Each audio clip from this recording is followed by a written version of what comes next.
Hello, and welcome to the channel. November 23rd, 2025. Geneva, Switzerland. Snow, dusty Alps, while inside the U.S. mission The Fate of Europe is being decided in hushed tones. Secretary of State Marco Rubio sits opposite Andriy Yermak, Zelensky's right-hand man. British, French, German, Italian, and Canadian advisors wait in side rooms. This is the make-or-break meeting over President Trump's 28-point peace plan, a document many in the room privately call Moscow's wish list with an American signature. At 7:45 a.m. Washington time, Trump detonates the morning. Truth Social lights up. Ukraine leadership has expressed zero gratitude for our efforts. The war is a loser for everyone. Classic Trump, demanding applause while twisting the knife. The irony? Zelensky has publicly thanked Trump and the United States at least 34 times since January, including twice in the last 48 hours. But facts never calmed a grievance. So what exactly is this 28-point plan that has Europe in panic mode? It's brutal in its simplicity. Immediate ceasefire on current lines. Ukraine permanently cedes Crimea and the 4 eastern regions Russia occupies. No NATO membership, ever.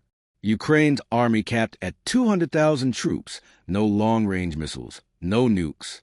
Amnesty for Russian war crimes. Reconstruction paid for mostly by frozen Russian assets sitting in European banks. And the cherry on top, the United States, not NATO, becomes a permanent arbitrator between Kyiv and Moscow. In other words, blunter words, Ukraine disarms, Russia keeps everything it stole, and Europe foots the bill. Munich 1938, with better PowerPoint. European leaders spent the entire G20 weekend in emergency huddles after being blindsided. German Chancellor Friedrich Merz said on camera, "I'm skeptical we'll have a deal by Thursday. We're still very far apart." Translation: no chance in hell are we signing this as is. Yet inside Geneva, today something unexpected happened. Rubio emerged smiling. "This was the most productive and meaningful meeting so far," he told reporters. Yermak stood next to him and added, "Very good progress toward a just and lasting peace. Ukrainians want peace more than anyone." A senior U.S. official leaked that several points are now conclusive, especially ceasefire mechanics and reconstruction funding. The thorniest issues, military caps and NATO membership, are being renegotiated line by line. In plain English, Europe and Ukraine are quietly rewriting the worst parts while letting Trump claim victory. The strategy is clear. Praise the energy of the American initiative in public, gut the Russian poison pills in private.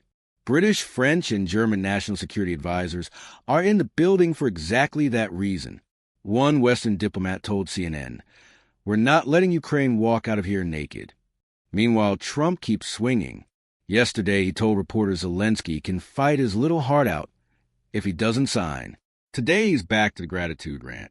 It's the same playbook he used in 2019 when he withheld Javelin missiles until Zelensky announced a Biden investigation. The message is always the same. Nice country you got there. Shame if something happened to the aid. But this time the leverage is different. Congress is Republican-controlled. The Senate just confirmed the Secretary of Defense, who calls the war pointless. And American voters are exhausted. Europe knows the spigot can be turned off overnight. That's why the mood in Geneva is cautious optimism wrapped in cold sweat. Rubio and Yermak spent the afternoon in separate rooms with Europeans sanding down the sharpest edges. Word is the army cap might rise to 350,000. Security guarantees could come from Britain and France instead of the U.S., and language about NATO is being softened to delayed indefinitely instead of never. Thursday is a deadline Trump set. Whether that's real or just reality TV drama remains unclear. What is clear? The plan on the table right now is no longer the same plan Trump bragged about 10 days ago. Ukraine and Europe are fighting for every comma, and for once they're doing it together.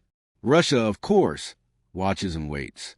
Putin hasn't said a public word today, but his negotiators are already booked for follow-up talks with the Americans next week, probably in a Gulf capital. Moscow smells blood. For the average Ukrainian watching from a freezing trench or a bombed-out apartment, none of this feels like victory. It feels like survival. They know any deal that freezes a current line means burying friends in occupied soil forever. But they also know winter is coming, Shells are running low, and the new American president measures gratitude in headlines, not body bags. So here we are, Geneva, day one, handshakes, side eyes, and rewritten drafts. Trump rages for the cameras. Rubio smiles for the history books. Zelensky thanks America for the 35th time, hoping this one finally registers. This isn't the end of the war. It's the beginning of the end game, and everyone in that room knows the next 96 hours will decide whether Ukraine keeps its sovereignty or becomes the biggest territorial concession since 1945. Hit like if you're glued to this story, comment deal or no deal, and subscribe with notifications. Because by Thursday night, we might have an answer that changes the world map. See you in the next update. Stay sharp.